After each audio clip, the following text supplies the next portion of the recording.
Sometimes we forget why we're here. It's easy to fall off track. These help us remember. These battle scars don't look like they're faded, don't look like they're ever gone away. They ain't never gonna change. These battles. Growing up I had a dream, something no one else could see. Tell me what it means when your faith is falling beneath your knees and you can't breathe. Everything you see reminds you of what you're not or something you won't be.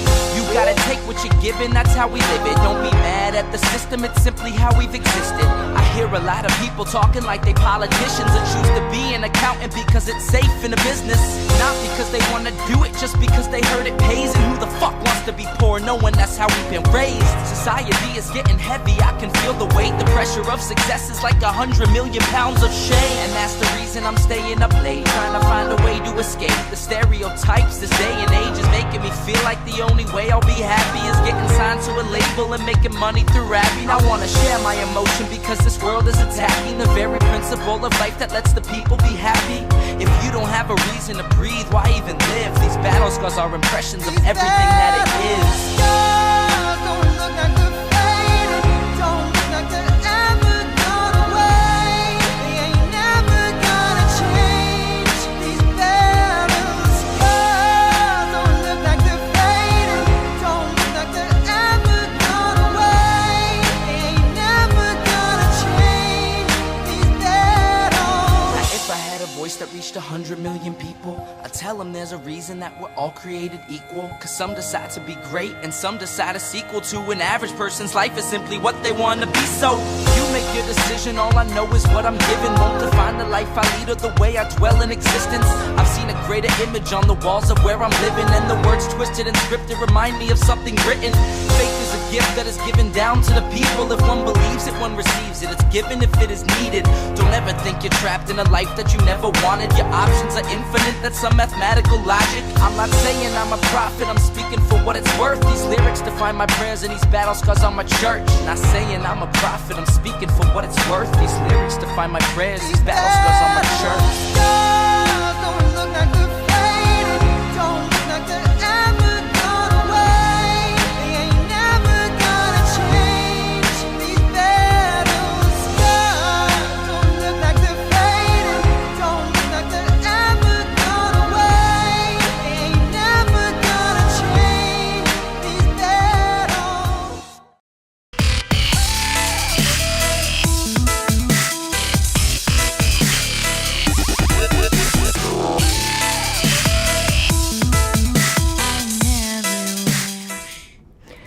Okay, I was browsing Twitter. Let me just admit it. Yeah, it's a rare afternoon stream, isn't it? I've got a different, kind of an odd work schedule where I'm working this evening, so had afternoon free time, and rather than just not streaming until Saturday when I could probably do an evening show, I decided, why not? It's the middle of the afternoon. I do have to do convention minutes, but I am still trying to keep up here. I think I'm at I'm at about 4 o'clock, I think, on Sunday on minutes. I still got to go to 1 in the morning, but it's mostly rounds of voting. It's not the most difficult minutes to take. I've already done all of the charts. Also, wanted to let you guys know that if you've been paying attention, Mike Seebeck and I have been back to doing the Cult of RONR on the Cult of RONR channel. So if you want to see those, they're not simulcast on this channel anymore. You need to go over and subscribe over there. Please do so. I'd super appreciate it. We normally do that at 7 Mountain, but it's going to be 4 p.m. Mountain this week, because again, I have some trainings scheduled that I will not be available in the evening, and Mike said that was okay. So we will most likely be doing that, though I know he has some house repair things that might come up and cancel it. So keep that like kind of penciled in, but erasable, I guess, is a good way to put it. I wanted to return to discussing my appearance on Tim Pool. Now, it wasn't IRL, it was Culture Wars. And the whole, it was very tongue-in-cheek, but it was also, there was a tiny bit of something he believes in, I think. So while I do think Tim was mostly speaking tongue-in-cheek, I do think there's a portion of what he's saying that he actually believes. I do think he thinks he has this gotcha against libertarians, and it really just goes to show a very classic example of just talking past each other and competing presuppositions, and we didn't really get to the presuppositions. I have a bunch of clips lined up, and they are quite chaotic because there was such a fundamental misunderstanding going on. There was a lot of crosstalk, and it could get a little crazy, but I wanted to try to deal with his fundamental points. But again, because it was so chaotic, it's going to be kind of difficult. Listening back, I realized after the fact that a lot of his comments, and I don't even know if he realized it, were done with the backdrop of illegal immigration. And we can deal with that separately. It's obviously a related issue, but that's not what I'm going to be focusing on here, because I think we need to go back a little bit more foundationally than that. But I would like to do a few things before we get started. If you're not a subscriber to this channel, will you please hit the subscribe button? I truly appreciate it. It does boost the reach. You can follow me also on the Bird app. Karen Ann Harlos, CarynAnnHarlos, is my @ on Twitter. I will not call it X. And, whoops, what did I do? I'm hitting the wrong buttons all over the place. And last but not least, I would really, really appreciate your support on Patreon at patreon.com/Pink Flame of Liberty. And also, Super Chats matter. Love the Super Chats. And I actually, as I said, I got a super thanks the other day, which was so sweet. And really, really appreciate that. Now, I know some people are going to be watching this stream because Tim Pool's name's in the title, and they don't know me from Adam. Hi, how you doing? I'm the National Secretary of the Libertarian Party, though all opinions stated here are my own. I do not speak on behalf of the party, but I do think I represent at least a significant contingent of libertarians. So let's go next, and I want to give you some background information. So where I think we were talking past each other is, earlier in the show, Tim tried to make like this distinction between principles and morals that I should probably do a whole show on that, but I've done it before. And I don't want to spend like 2 weeks just dissecting my one appearance with Tim. But what I would like to do is start out with my foundational principles of where I am coming from. And without that foundational understanding, I think it's really difficult to grok a lot of what I'm saying. And I think that is where Tim and I were speaking past each other. So what I am going to do is, let me share my screen here a moment if I can. I'm going to actually read the Statement of Principles of the Libertarian Party, because I think those principles in themselves, and I do this occasionally, I read them out loud to people because there's a power in the spoken word that you don't necessarily get from reading it. And that's why I always, like in bylaws committee meetings, I'm like, I know you all have seen the proposal, but let's say it out loud, because you will often see a nuance or an error or an implication when you hear it rather than when you read it. And that's also, here's a tip for you on why you're a terrible proofreader of your own work, because your mind reads in its mind what it expects, what you intended to say, even though you might have skipped a word on the page. The best way to proofread your own work is to block and copy it and put it into a text reader and have a text reader read it back to you, and you will find so many errors. It is unbelievable. So let's now go to the statement of principles. Here we go. So this is on lp.org. It's required to be attached to our platform. It's right under the preamble. So just remember that the original version of this was written in 1972. And also, I think I want to try to see if I can, I can get me up here. This is nice. Now remember, the original version of this was written in 1972, slightly amended, well, it wasn't slightly, but amended in 1974. And I think those of us who are libertarians forget how fundamentally, radically different this point of view is. And hearing it out loud helps. So it starts, we the members of the Libertarian Party challenge the cult of the omnipotent state and defend the rights of the individual. We hold that all individuals have the right to exercise sole dominion over their own lives and have the right to live in whatever manner they choose, so long as they do not forcibly interfere with the equal right of others to live in whatever manner they choose. Governments throughout history have regularly operated on the opposite principle, that the state has the right to dispose of the lives of individuals and the fruits of their labor.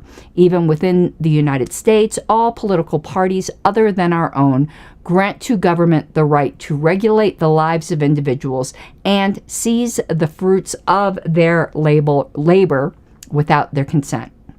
We, on the contrary, deny the right of any government to do these things and hold that that where governments exist, they must not violate the rights of any individual, namely, number one, the right to life. Accordingly, we support the prohibition of the initiation of physical force against others. Number two, the right to liberty of speech and action. Accordingly, we oppose all attempts by government to abridge the freedom of speech and press, as well as government censorship in any form. And number three, the right to property. Accordingly, we oppose all government interference with private property, such as confiscation, nationalization, and eminent domain, and support the prohibition of robbery, trespass, fraud, and misrepresentation.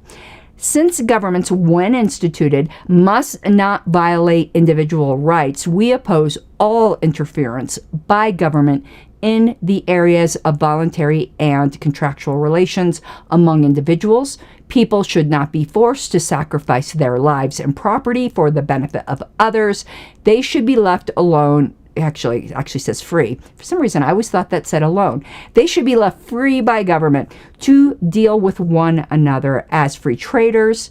And I think why I used to think that said alone, because that free and the free, you notice when you read it out loud, you notice that duplicative word.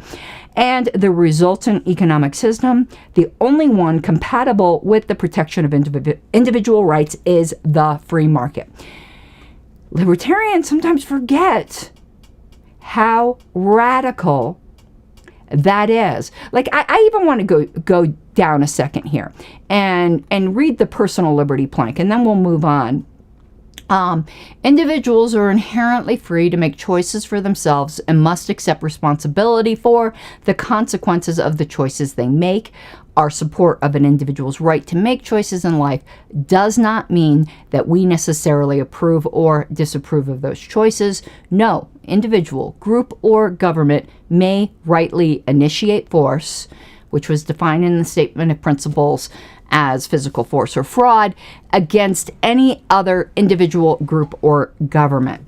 Libertarians reject the notion that groups have inherent rights. We support the rights of the smallest minority, the individual. So, Let me get that off the screen. And that is, first I got to X out that, then come back here. That is the backdrop of at least where I am coming from. So let's play the clips and we'll see what untangling we can do of this. Okay, so here is the first one. I think there's this narrative in the Libertarian Party that we need to do some coping with, and that's allegedly that libertarianism is culturally neutral. And as I was saying out in the green room, in some kind of like sterile petri dish, that is true. But in the real world, that's not true. So when you start saying things like you're having a socially distanced Thanksgiving, that's not culturally neutral. You are promoting some kind of cultural narrative that then filters down into these allegedly capitalists, but they're not, corporations that then put in these mandates. So if you go in this roundabout way, I hear what you're saying. But most libertarians will very, I think, and I'm autistic, by the way, so I have autistic privilege, are very autistically focused on, it just wasn't the government, it's without very narrow. realizing. I call it narrow libertarianism. And I think it's a mistake. I think that, the Libertarian Party and libertarians have to understand what they're really dealing with. You've got to maintain private property absolutism. So it gets very conditional in terms of what you're talking about here. I think actually Karen gets to the heart of it, which is that the cultural issues are intertangled with the private property issues. And so you see all of these people who are giving what feel like moral defenses of absolutely morally abhorrent behavior, even if this behavior is at least sometimes consistent with private property rights. And I actually should have did that in a separate clip, and I might clip this out because this had to deal with our presidential candidate, where some persons are having objections, and libertarians are talking past each other because people will say that our candidates supported mandates. And then the people that are very big fans of our candidates will say they never supported a government mandate. And that's absolutely true. And actually, we're talking about the top of the ticket here. So Chase absolutely never supported government mandates. But that side is not understanding the other side, and I'm taking no side here on except to point out some realities, because as the national secretary, absolutely put, and I've done a whole show on this, my full support behind our ticket. I encourage everyone to vote for them for reasons I laid out in my last show I did covering my Tim Pool appearance. So I don't need to do this now, but what I am trying to do is show how people talk past each other. So on one hand, yes, it's absolutely true that Chase never, ever supported government mandates. But the fact is, and I should probably link in this show, is politics is very, very downstream from culture. So if you are culturally supporting something, it encourages other people to behave in the same way. And there are things that libertarians would say shouldn't be prohibited by law, but personally we think are immoral. Or you shouldn't foster that kind of society. And for persons like myself, we think the whole COVID hysteria and the culture of fear that we were like walking biological weapons, that we were supposed to view each other with such distrust, was absolutely evil and immoral.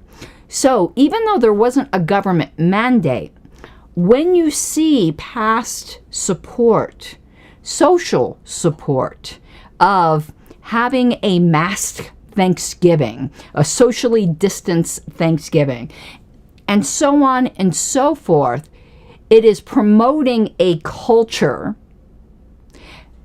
that will be the enforcement mechanism in the absence of government. So you can say libertarianism qua libertarianism is culturally neutral. It absolutely is. You could have a perfectly libertarian society where everyone agrees to live in very, like, almost stereotypical, traditional, rigid roles.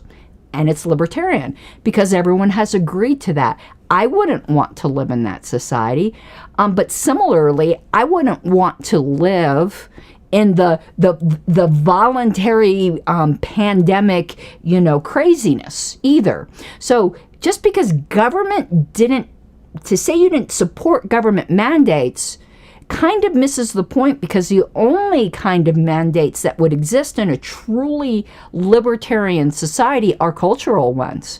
And if you're supporting a culture that some people think is bad or immoral, then obviously they're going to take that into consideration. And I think that is where libertarians are speaking past each other. And here is where we can maybe come to an understanding, because I think everyone would agree on this. In an absolutely libertarian society, business owners could discriminate against whomever they wish. I mean, they could go back to, the old South, and they could put up, a no black people allowed sign. Hopefully everyone listening here agrees that would be absolutely disgusting. But in Libertopia, that would not be illegal. But culturally, it should be unthinkable. That person should be driven out of polite society, not by law, but through culture and shunning and severing of relationships. So to merely have a libertarian say, well, I'm not asking the government to impose this. There are some of us who are looking forward.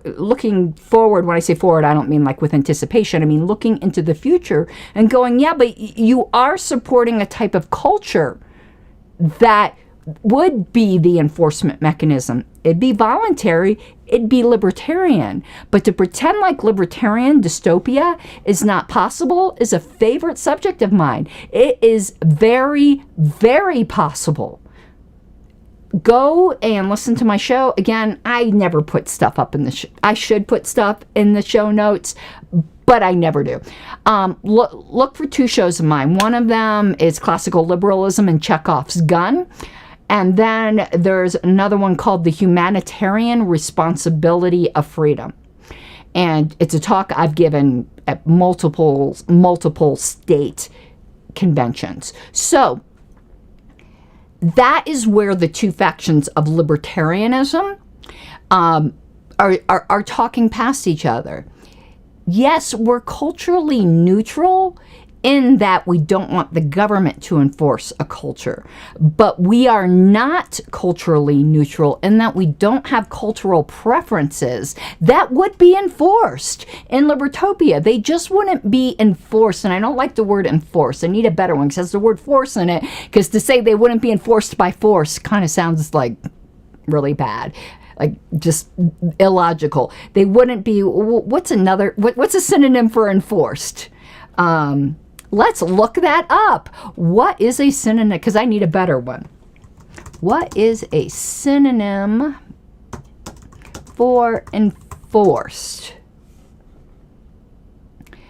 Well, impose is not a good word. Fulfill, effectuate, maybe.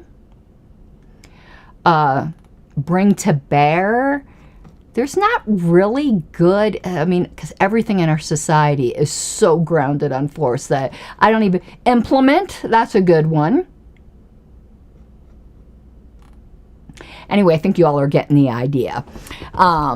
So it would be implemented, that's the word we're going to use, through voluntary means.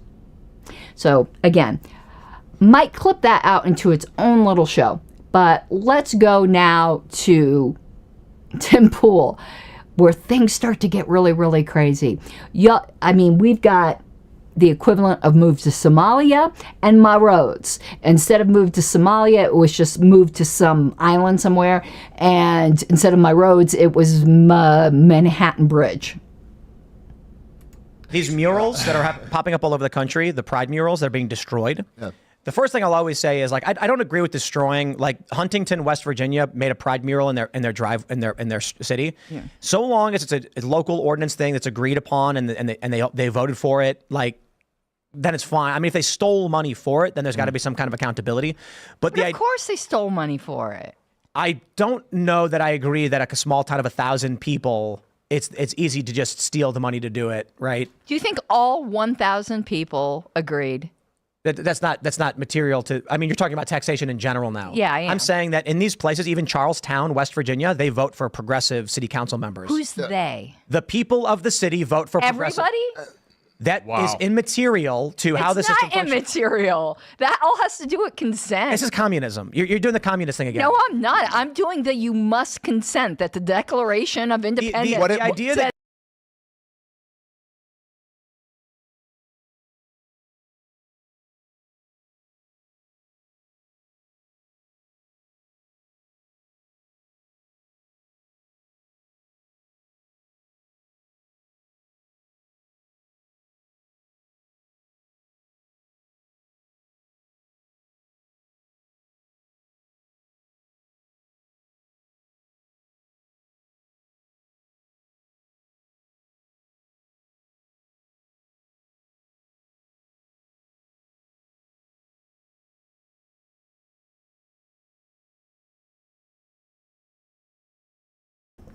Thank you for the no audio. I do that all the time so I don't get the feedback. I should just wear headphones. I'm ordering some. Thank you, Cryptic. All right, let's start over. So here's where you can see we were talking past each other. You know, Tim was like, yeah, but they voted for it. As long as nobody was stolen from, but that's exactly what happened. How do you think this mural was paid for? It was from money forcibly taken from other people through taxation or other means, unless there were people who just voluntarily gave money for it. And if it was on their property, I don't care. But he was claiming consent is communism. Actually, I think lack of consent is much more communism, because the funny thing is, if we're gonna, I don't like throwing around the communism accusation. I don't think Tim Pool's a communist, and I don't believe that he thinks I am either. But if we're gonna weigh here on the balance of things, what he's arguing for is much more communistic, because he's arguing for group rights. He's saying, well, this community as an amorphous blob has more rights than any individual in it. Whereas the libertarian position is that a group doesn't have any more rights than anyone individually in the group has. I am not allowed to go to my neighbor's house and say, I would really like a pride mural painted over here at this intersection, and you're going to give me $100 towards that. And I'm going to go collect that from everyone on this block. And if you don't pay, if you follow the sequence of laws, eventually you come to the point of a gun. It is forcible collection for something that I think is good. Now, if everyone's like, great, I'd love to contribute toward that, that's fine. But there is no way everyone in that town did that. Plus, then you start to get down to, was it painted on property that was properly owned? But to claim that me saying there were people who did not consent to their lives, and I'll explain what I mean by their lives, being used in that manner is communism, is actually the opposite. Because he was arguing for communal rights. So that is just super, super interesting to me. Okay, I'm trying to think if there's anything else in that clip I wanted to address. I don't think so, but anyway, yeah. And let's just get down to, obviously, anyone watching this show knows that I don't believe in any state. I don't like using the word government because you can have, government is not equal to the state, but because most people use the word government, I'm just going to use the word government here. But what I mean is a state. I'm an anarchist. I don't believe in any state. Not all libertarians agree with me. So I am now just going to argue from the position that's held in common that most libertarians would agree with, and that our statement of principles agrees with. But our statement of principles, I think, if you follow it, I think I might do a show on this. If you follow it to its logical conclusion, I actually think it requires anarchism. And I know minarchists, just the tip, will argue with me on this. But let's just say I was a minarchist. Oh God, that felt gross. But let's just say that. Sorry, my minarchist friends. And that the only that the state is a necessary evil, and its only proper function is the protection of individual rights. Well, certainly painting any kind of mural on the pavement does not fall within the proper scope of government. It doesn't matter what the mural is. And I wonder if Tim would be saying the same thing if you had a town of 1,000, like he was saying, that these sorts of things could have existed in the Deep South during the Jim Crow era, where it was, some mostly white population that was kind of racist. Would it be okay for them to paint some kind of racist mural on the roads through tax money that was stolen even from black people who would not agree with that? Out of all of those 1,000 people, and I'm just taking his hypothetical that's all the town was. I didn't look up the population. You don't think there were some people who have religious objections? Of course there were. Okay, let's continue. She was violating a local ordinance. No, she's saying that portion of the population, that Did part not of the consent. that did not consent, are being extorted to pay for this. I think Exactly. that's I view that as leftist. That's a leftist idea to me. I don't understand. I do think Really? Consent is a leftist idea. No, you're making excuses for why you should get to take stuff from other people. mean, I don't wanna take She's saying stuff. nobody should be able to take Take stuff. stuff. you Nobody. have to be Don't more. live there. Yeah, don't live there. You do have to be more acceptable. What are you saying? That I get to live in a place where other people have made rules, but they should abide by the minority position? Yeah, that's No. That is not what I'm saying she's whatsoever. And that's where the train, the crazy, going off the rails on a crazy train right there. Tim, and I'm sure there's a formal word for this. I'm just not like the most academic person in the world, but I'm going to explain something I think we all instinctually felt there. Just because a culture is, there's no right for that culture to continue in that way, particularly if it's being forced upon other people through actual physical force. So Tim is basically stating if Group A all agreed that they were going to be extorted to do a certain thing, then it wouldn't be extortion, I guess. If they all agreed, then okay, then they're pulling in. But somebody moves into that area, buys their own property that they now have somehow implicitly agreed just by buying property there to this agreement they were never part of. It's, Tim buys into this whole social contract thing, but I'll tell you, like Lysander Spooner would have, I didn't sign shit. I didn't agree to any of that. And to say, if you don't like it, then leave, would we have accepted that? In the Jim Crow South, well, if black people don't like it, they can just leave. Now, if you're on somebody's private property, and this is why in the very first clip, Jeremy mentioned private property absolutism, If you're in someone's private property, yeah, you don't like their rules, get out. But we're not talking about private property. And that is part of the problem.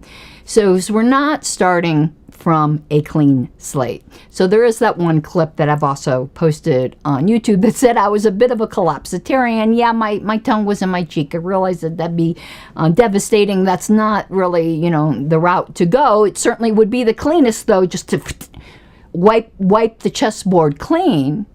So we do have to try to interface into the society that we have right now, but that doesn't sanitize or make right what is going on right now. And if you're not going for the collapsitarian model, then you're going for the rolling it back as quickly as possible, but taking every step you can, no matter how small, you're taking every movement more in the direction. But simply going into an area and you're not in somebody's private property, they have no right to a society or these types of rules that violate the basic individual rights of people that they did not agree to simply because they're in the same geographic area. The only enforceable rights are the right to property, the right to life. We went through that with this statement of principles. Basically, the non-initiation of force. That's it. You only have negative rights. You have no positive rights that you did not affirmatively agree to that made them obligations upon you. There is no such thing as a positive right. And what Tim is positing is positive rights. That the fact that we've always done it this way, and if we've established a certain custom, how dare you go against that custom? Because he kind of shifts it into somebody new coming in, but he also just goes, if you happen to be a minority within this area with this custom, sucks to be you, we could force you to follow it. And he means by force of government. If he was meaning by force of culture, which isn't really force, implementation, I think is the word we had said before, by culture, fine. Because then you could move within those circles to try to convince people otherwise. But the minute you put the government gun on the table, with violence, reason goes out the window. But that's where we were really, that's where we start. And you saw Rack was just going. Totally different planets in what we were saying. Next clip. I own a house, right? Let's say I live in this house. One day, I've lived here for 10 years. Yep. Someone shows up and says, I'm going to sleep on your couch. I say, sure, but that means turn the TV off by midnight because people are trying to sleep. It means don't take the last ice cream from the fridge. And they say, you're violating my consent. I pay rent here and I should get to eat all the ice cream and turn the TV on whenever I want. I say, then you can leave.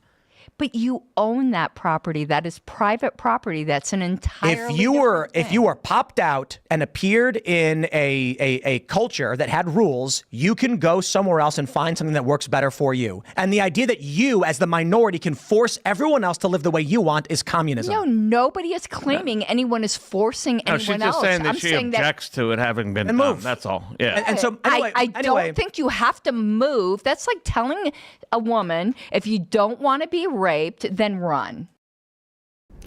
You maybe moving would be the most practical thing. Maybe that would be the best choice for you. Just like running is probably a good idea if somebody is threatening you with violence and you can't really adequately defend yourself. But that doesn't make the violence the correct thing. So, if Tim was just arguing pragmatically, listen, you really don't like this, area of the country, it's probably better, you'll have an easier time if you move. No, he was arguing that is perfectly fine because they have a right to a culture. You have no negative right to a culture. You do have a negative right to try to promote what you want, but you don't have a negative right to initiate the force of government or any other kinds of physical force to force everybody into conformity. And notice how he went from, well, this is my house. So he was equating private property out into this big sphere of society and culture. And it's funny, that's a lot closer to communism, comrade, where you're just a cog in the wheel. Your minority voice, zip it or gulag with you. That was extreme collectivism on his part. Is it extreme individualism on my part? Absolutely. Libertarianism is an extreme individualistic philosophy. But for him to call the extreme individualist a communist, no, nobody is claiming that there is a right to take anything from anyone else. Now again, the fact is we're born into a world where force has already been initiated, and this will become important in a while. So we are the unwitting's not even the right word. Let me give this analogy. There are black people who will rightly point out today that there are so many things that were built through the labor of enslaved black people in this country. So they want reparations. And you're like, I wasn't even born. I didn't do anything to you. Yeah, what was done to your ancestors, that's evil. Let's not do that again. But I can't change the past. And I am not responsible for the sins of my father. And then we can get into if you can actually trace property ownership back. That's a whole other thing. We're dealing more with the broader philosophy. Yes, I can't help it. I was born into a society in which some of the foundation of this society was built unjustly through slavery and all kinds of other evils like every other country.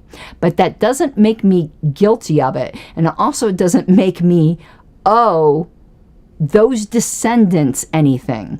It's like we do have to start clean in that regard. But Tim is kind of like, well, this is the culture that has always been. And because you're born now and here, you have some kind of obligation to that. No, I don't. The only obligations that we have towards each other, unless we agree mutually to more, is the non-initiation of force. And I just don't think he completely understands that. Or maybe he does, because I don't like talking down to people. If he does, the arguments against it, he hasn't really addressed that. He keeps going to collectivism and throwing out communism like he's saying I have the cooties. I mean, it got laughable to a point when actually, like, communism is pretty freaking horrific. I won't say, oh, it looks good on paper. No, it looks pretty shitty on paper too. It is a horrible anti-human ideology. But it is a collectivist ideology. And if there's one thing about me that's pretty darn certain is I'm not a collectivist. Yeah, I really blend in with the crowd. I do not accept, and this is the libertarian. I'm mostly agreeing with you. This is, I know. This is the, you have the open borders faction of Chase Oliver and the Ellis Island model. The idea that me and my friends and family can establish a social agreement between each other. We can set up our boundaries for what we accept and what we don't accept. We don't want clowns coming in here making lewd balloon animals. And then someone shows up and says, I'm going to live here and pay rent. And now because I have not consented to what you do. Okay, we're going to pause here because it's only halfway through the clip and already so much is so wrong. He starts mixing in immigration. That could be a whole other show. But notice the equivocation. It is such a shell game. Me and my friends, we decided this. For the whole country, for a whole state, for a whole county. You own it? You homesteaded it? You're taking also legal liability for it because that's part of ownership. No, you and your friends did nothing but establish a culture that can change by other people who legitimately get property.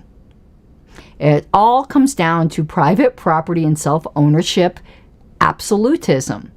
But he's collectivizing it out. that's a whole lot. I don't know, collectivization, we've established this. That sounds kind of like a commune. Let's stop right there. Let's continue. The rent money I've agreed to pay you. It's so too bad.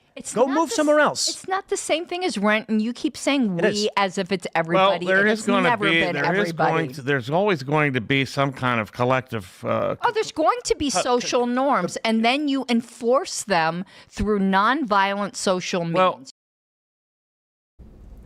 and again, I'm saying there what I've been able to say more in full here. I just don't like the word enforce. I'm going to come up with something better than that. I just haven't yet, because it has the word force in it, and eek, libertarian.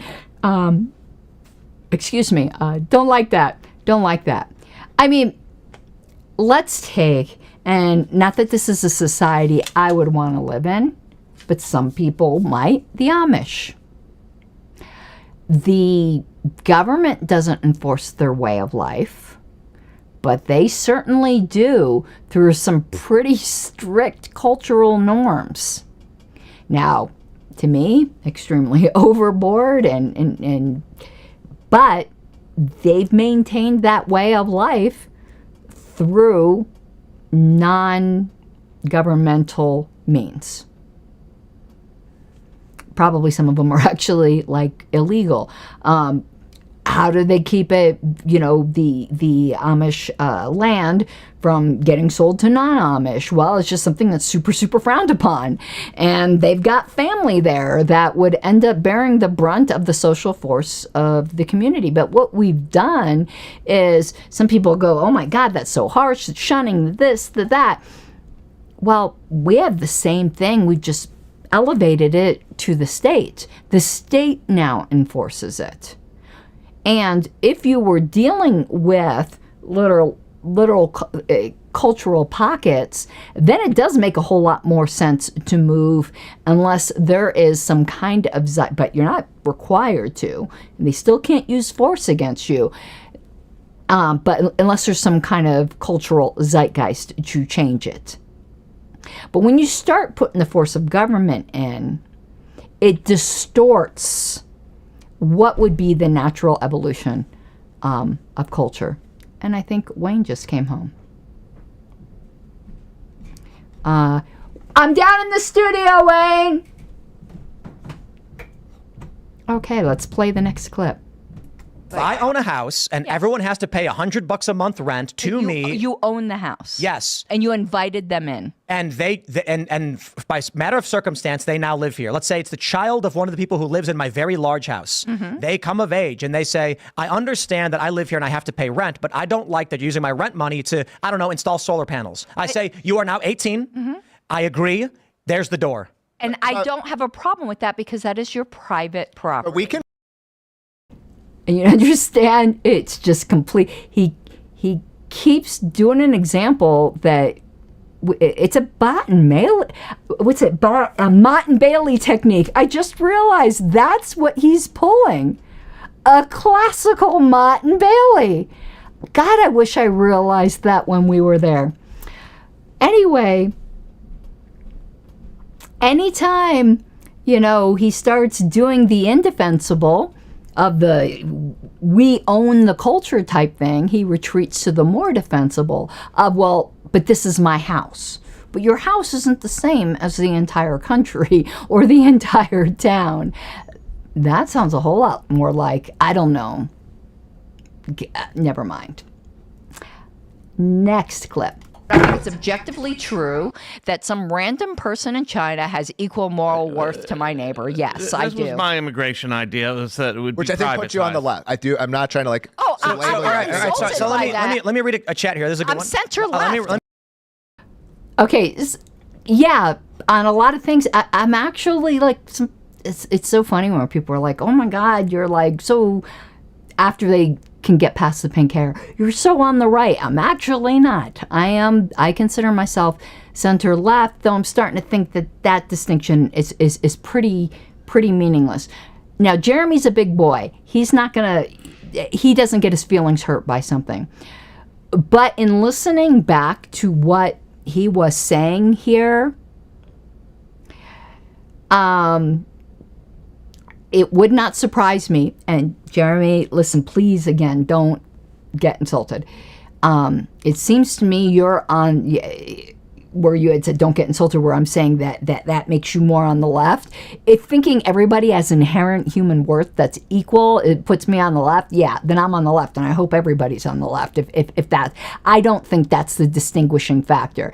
And I think he was starting to just argue for where do you feel greater moral duty to protect. Now remember, you have no duty to protect anyone. So obviously you are going to feel a greater human moral compunction to protect your wife than you are some stranger's wife in China.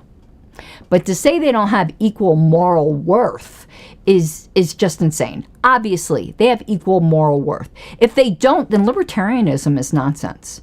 Libertarianism is built on the premise that as individuals, we have and he'll call that egalitarianism, is not, that we have basic certain fundamental rights.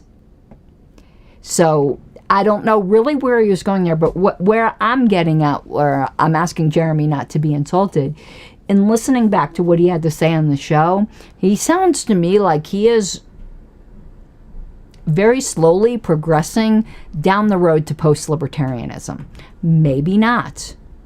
But listen to the show.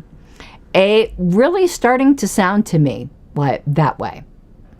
And making a lot of the same arguments.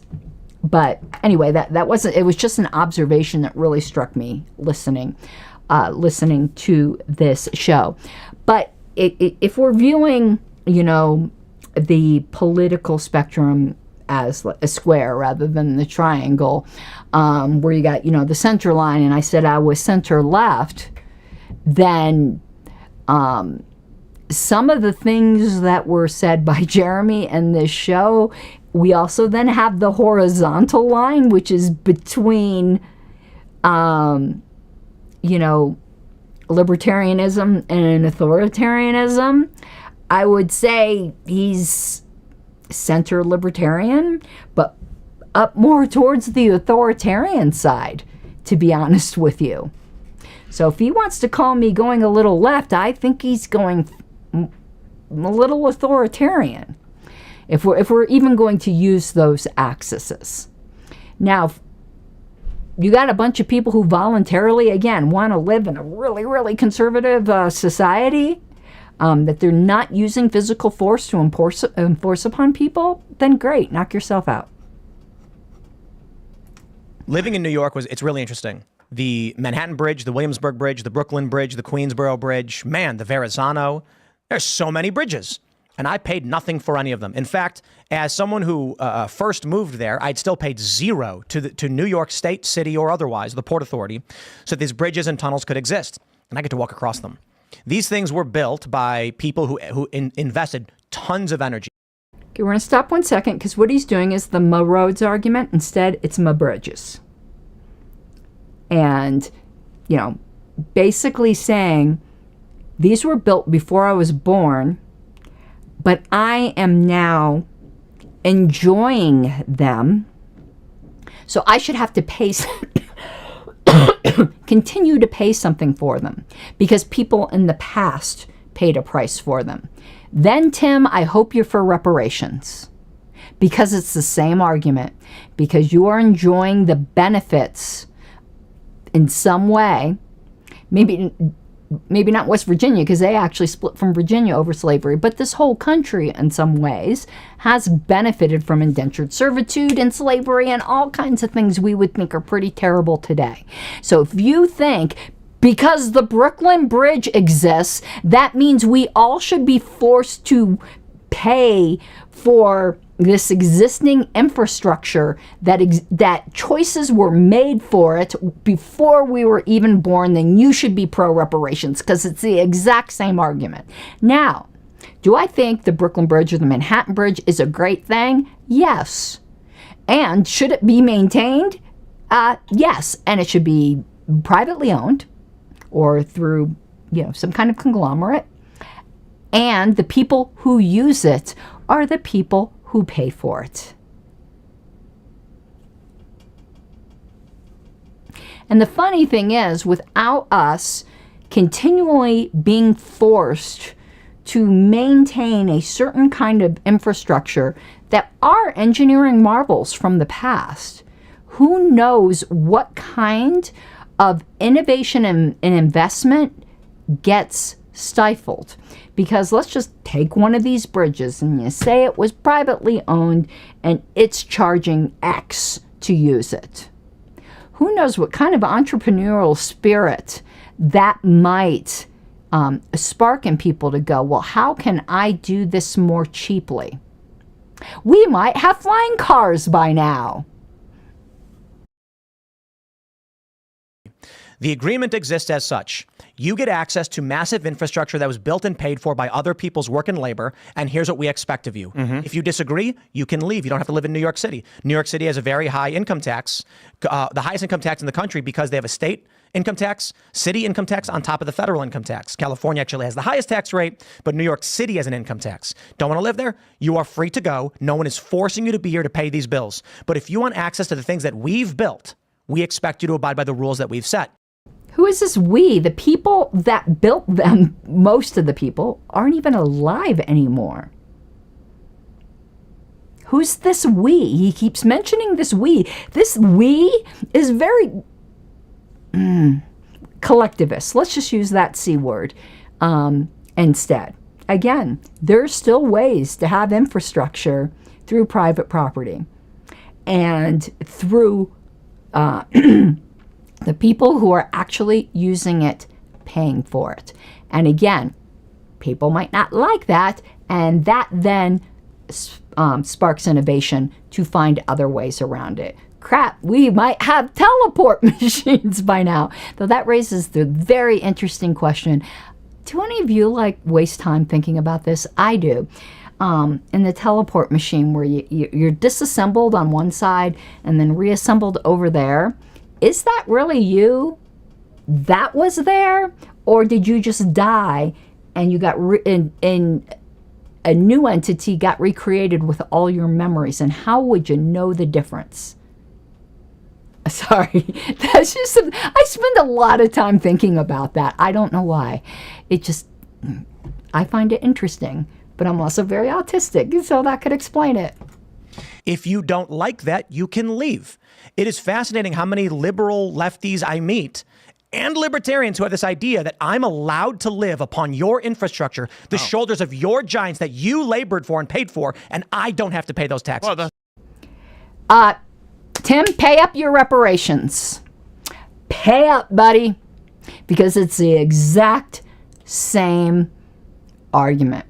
And yes, the fact is that we're born into a system with existing infrastructure that we all depend upon.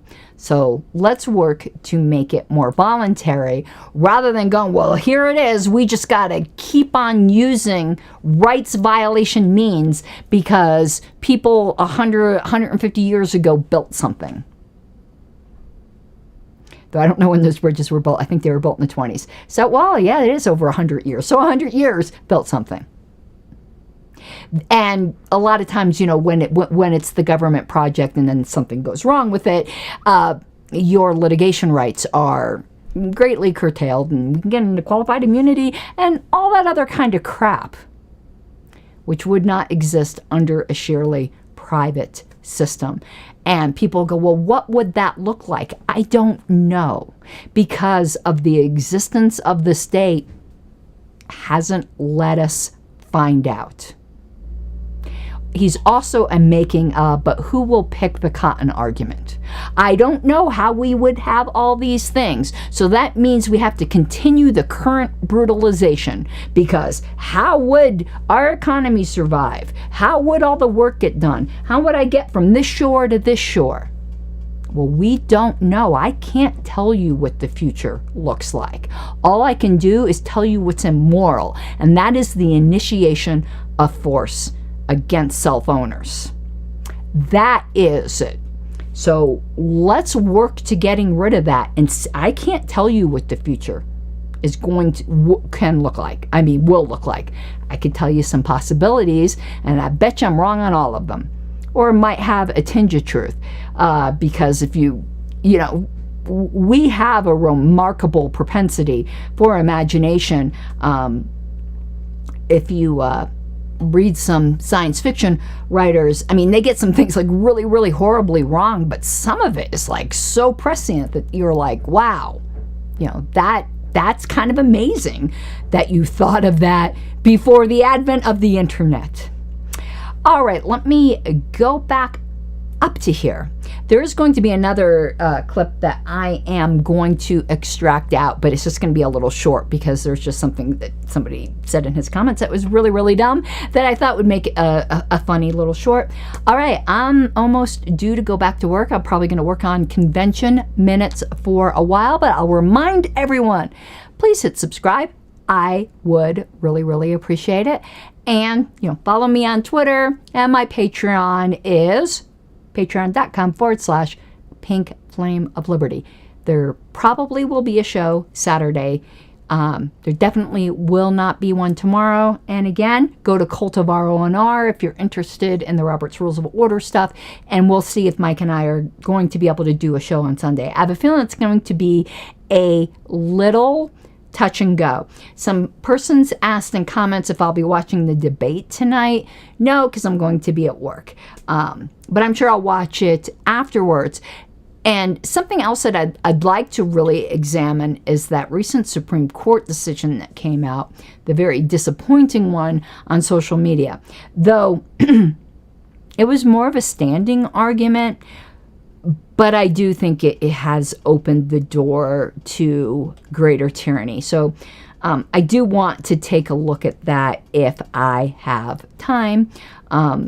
For those of you who are newly listening or listening because you saw Tim Pool in the headline or whatever, not a lawyer, don't have, the Bar Association, don't come for me, not doing the unauthorized practice of law, but I am a paralegal with 35 years of paralegal experience behind me. Okay, everyone, I hope you have an awesome afternoon, and probably will see you on Saturday. Come follow me on Twitter. Bye-bye. You gotta take what you're given, that's how we live it. Don't be mad at the system, it's simply how we've existed. I hear a lot of people talking like they politicians and choose to be an accountant because it's safe in a business, not because they want to